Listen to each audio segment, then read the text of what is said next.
Welcome to ચેતુસ kitchen. આજે આપણે કંટોલાનું શાક બનાવવાના છીએ। તો અહીંયા આપણે કંટોલા લઈ લીધા છે। આ હું 1 થી 2 વ્યક્તિ માટે શાક બનાવું છું, તો એટલા માત્રામાં આપણે કંટોલા લઈ લીધા છે। 2 ડુંગળી લીધી છે, 1 ટમેટું લીધું છે અને 1 લસણનો ગાંઠિયો નાનો આપણે ફોલી લીધો છે, લીલા ધાણા, 1 ચમચી ગોળ અને અહીંયા મીઠું રેગ્યુલર મસાલાની અંદરથી મસાલાનો ઉપયોગ કરી અને ટેસ્ટી એવું કંટોલાનું આપણે શાક બનાવશું। કંટોલાને ઉપરથી આછા આછા જે કાંટા હોય એને આવી રીતે આપણે છોલી લેવાનું છે।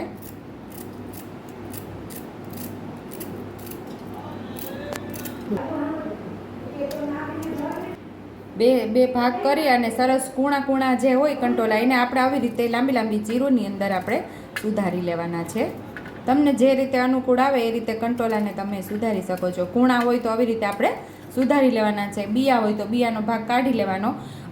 કંટોલાય આવી રીતે લાંબી ચીરુમાં અને ડુંગળી પણ સેમ આ જ રીતે આપણે સુધારી લઈશું। તો ચાલો આપણે ડુંગળી અને કંટોલાને સુધારી લઈએ। તો અહીંયા આપણે કંટોલા લાંબી લાંબી ચીરની અંદર આવી રીતે સુધારી લીધા છે। જે કૂણા છે એના બિયા કાઢવાની જરૂર નથી અને જે કૂણા નથી એની અંદરથી આપણે આવી રીતે બિયા કાઢી અને સરસ આપણે સુધારી લીધા છે। અહીંયા આપણે ટમેટું સુધારી લીધું છે અને 2 ડુંગળી આપણે લાંબી લાંબી ચિપ્સમાં સુધારી લીધી છે અને અહીંયા આપણે લસણવાળી ચટણી પણ તૈયાર કરી લીધી છે। હવે આપણે શાકનો વઘાર કરી લઈશું।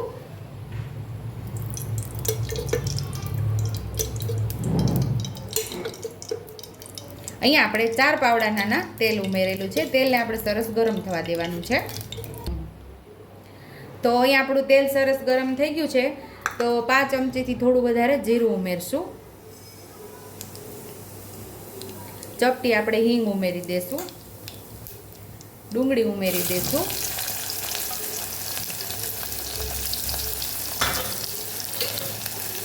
ડુંગળીને સરસ આપણે સાતળી લેવાની છે। ઘણા લોકો કહે છે કે કુકરની અંદર શાકનો સ્વાદ નથી આવતો, ફીકો થાય છે, મીઠું નથી થતું। એવું નથી, કુકરની અંદર પણ શાક સરસ સ્વાદ અને મીઠાશવાળું થાય છે, પણ તમે શાક બનાવવામાં ધ્યાન રાખો તો પરફેક્ટ જ શાક કુકરની અંદર પણ બને છે। જેવું તમે કઢાઈમાં બનાવો છો એવું જ કુકરની અંદર તૈયાર થાય છે। આની પહેલાં આપણે કઢાઈની અંદર પણ આ શાક બનાવેલું છે। જો કઢાઈની અંદર શાક બનાવવાની રેસીપી જોતી હોય તો એ પણ આપણી ચેનલ ઉપર મળી જશે। અને આજે આપણે કુકરની અંદર આ શાક તૈયાર કરીએ છીએ। તો અહીંયા આપણી ડુંગળી સતળાઈ ગઈ છે, ડુંગળીનો કલર ચેન્જ થઈ ગયો છે, તો ટમેટા ઉમેરી દઈશું।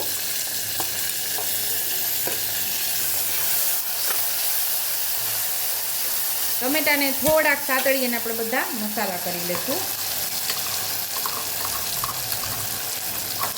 અહીંયા આપણે લસણવાળી ચટણી ઉમેરી દઈશું,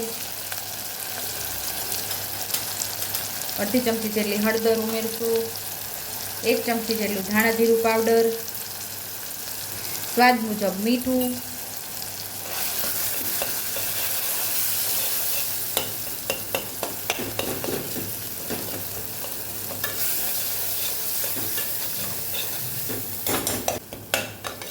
લસણવાળી ચટણી સરસ મિક્સ થઈ જાય અને વ્યવસ્થિત સતળાઈ જાય ત્યાં સુધી આપણે મસાલાને સાતળવાનું। મસાલો સાતળવાની કોઈ પણ શાક બનાવો એમાં ખૂબી છે, મસાલો વ્યવસ્થિત સતળાયેલો હશે તો તમારા શાકનો સ્વાદ 100 ગણો વધી જશે। તો અહીંયા આપણો મસાલો વ્યવસ્થિત સતળાઈ ગયો છે, તો આપણે અહીંયા કંટોલાને ઉમેરી દઈશું। એને પણ સરસ આપણે સાતળી લેવાના છે। થોડા લીલા ધાણા આપણે ઉમેરી દઈશું।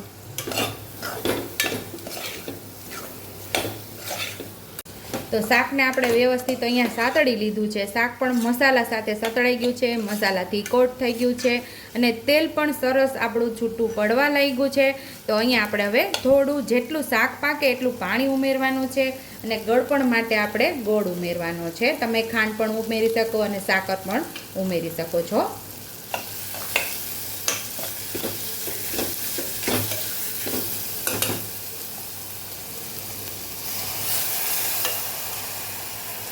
અહીંયા માત્ર 2 ચમચા જેટલું પાણી ઉમેરી અને આપણે મિક્સ કરી દેવાનું છે।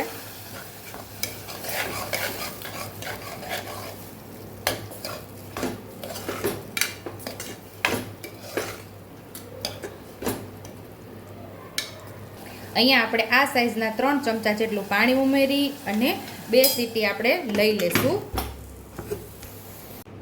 કુકરમાંથી જાતે જ હવા રિલીઝ થઈ ગઈ છે અને આપણે 3 સીટી કરી લીધી છે। હવે આપણે ખોલીને જોઈ લેશું। તો મસ્ત એવું આપણું ટેસ્ટી શાક તૈયાર થઈ ગયું છે.